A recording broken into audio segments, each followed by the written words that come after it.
He did not kill from a distance. He did not rely on gas or bullets alone. Anton Endres murdered with his hands, and in the final hours of his life, those same hands wouldn't stop shaking. But here is the part that even the guards couldn't believe. When he faced the rope, he finally screamed. It was the 20th of May, 1947, 4 days after the verdict, just hours before death, and former SS-Oberscharführer Anton Endres, the man prisoners once called the Hammer of Mauthausen, was no longer a feared executioner. He was the condemned. If you had met Anton Endres in 1942, you would have seen a proud, broad-shouldered man in SS black, polished boots reflecting the sun. He strutted through Mauthausen like it was his personal arena, and in a way it was. His assignment wasn't just to guard the prisoners, it was to break them. The concentration camp at Mauthausen, near Linz in Austria, was infamous among Nazi facilities. It was not built to imprison. It was built to exterminate through labor, starvation, brutality. The stone quarry beneath the camp was known as the Stairs of Death, 186 uneven steps carved into the rock.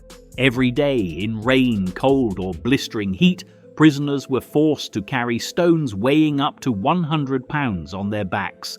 Most collapsed long before reaching the top. Some were beaten when they fell.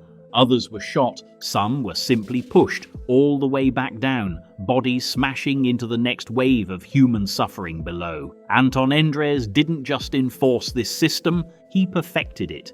He was known for picking prisoners at random, making them redo the climb over and over until their legs gave out.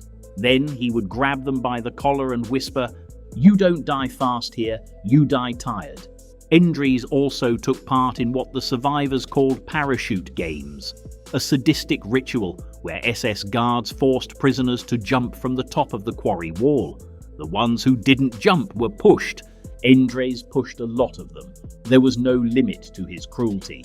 Witnesses testified that he beat prisoners with iron rods, wooden boards, even a shovel edge sharpened like a blade. He ordered starving men to eat grass, soap, even their own vomit. He kicked a priest down the quarry steps until the man's skull cracked open like a dropped melon. By 1944, Endres's violence had become routine, even celebrated by fellow guards. He bragged about it at dinner.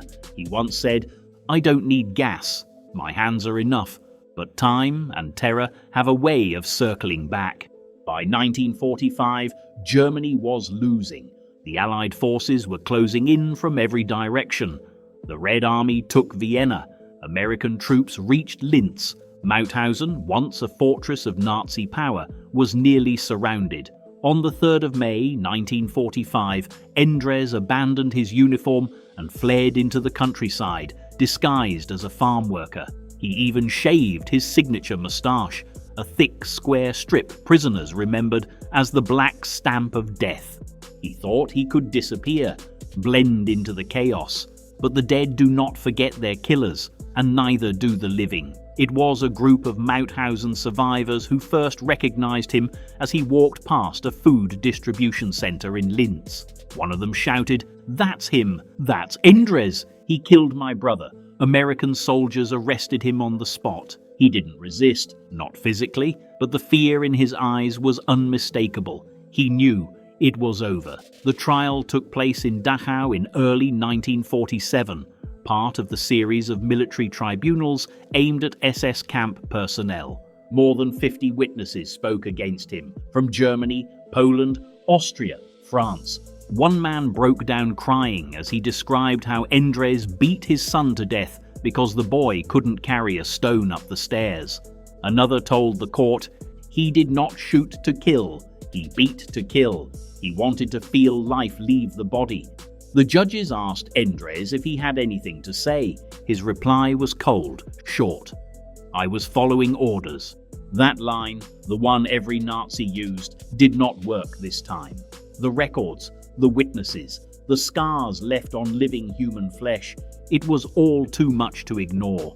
On the 16th of May, 1947, he was sentenced to death by hanging. For the first time since the war began, Anton Endres could not stand tall. No uniform, no shouted commands, no prisoners to control, just a cell, a ticking clock, and the sound of guards preparing the gallows. The chaplain visited him the night before the execution. Endres lay on his cot, face pale, hands shaking uncontrollably. The man who once shoved prisoners to their deaths couldn't raise a glass of water without spilling it. The priest placed a Bible in his hands. Endres let it fall. "I don't want it," he whispered. He slept less than 1 hour. Just before dawn, the guards came. They offered him a last meal. He refused. His stomach was turning too violently. The walk to the hanging site was short, 60 steps, but each one felt like another verdict. 10 witnesses were waiting. A reporter, a court officer, a doctor, former prisoners. Some of them had been beaten by him. Some had watched family members die under his blows. None of them spoke. The noose hung from a wooden beam. A simple rope, coarse, stiff, without mercy. Endres stared at it. His mouth opened. No words came out, only breath, fast, ragged, broken. The officer read the official declaration. Anton Endres, former SS-Oberscharführer, convicted of war crimes and crimes against humanity, is hereby sentenced to death by hanging. The executioner stepped forward, asked the standard question, "Do you have any last words?" Silence. Then a sound, a choking whisper. "Don't let them see my face," but the hood did not come quick enough. One of the former prisoners leaned forward from the back row and said, "We saw your face every day. Now you will see ours." Endres lost control. He screamed for the first time. The hood went on. The knot was tightened. The lever was pulled. The body fell. The rope snapped tight. The legs kicked, then stopped. Anton Endres, the Hammer of Mauthausen, died in less than 1 minute. His body was examined, photographed, and buried in an unmarked grave. No stone, no flowers, no prayers, only echoes. Echoes in the quarry steps, echoes in the testimony of survivors, echoes in the history of a place where men were turned into shadows, then ash. Today, Mauthausen is silent. The stairs are still there. You can walk them. At the bottom, there is a plaque that reads, "Never again." But history knows better. It does not repeat itself. It waits. And when we forget men like Anton Endres, it wakes up. History doesn't forget. It only waits to be retold. Subscribe for more untold stories from the darkest chapters of history.